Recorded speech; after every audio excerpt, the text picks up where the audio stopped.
Iran has sunk over $100 billion into its search for nuclear capabilities and indeed for nuclear weapons.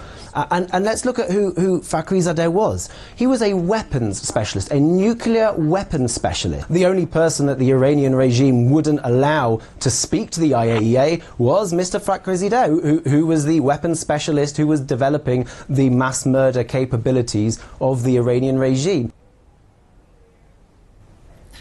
Well, first of all, there's no evidence that Iran ever attempted to produce nuclear weapons.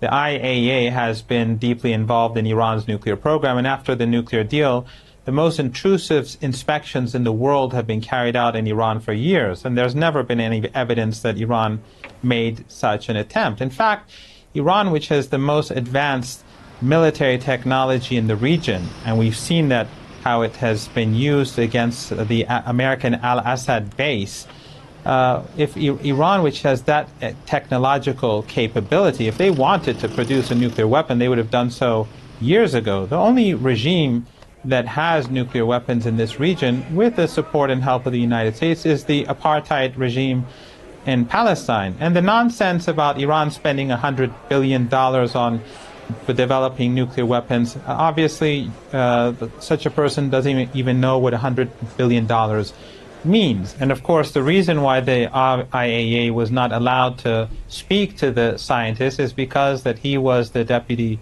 He was not within their scope of authority to speak to, just like they are not allowed to speak to the president or a minister. So again, I think people who don't understand how the IAEA works and international law and the relationship between the IAEA and Iran, you know, when they say $100 billion were spent and they just say words that don't have much meaning, when they say this sort of thing, they keep talking about how the regime is starving their people and spending money on nuclear weapons. These people, and you know, they cannot tolerate other people speaking, so they have to interrupt. Just like they silence the Palestinian people in Gaza because they're a supremacist regime.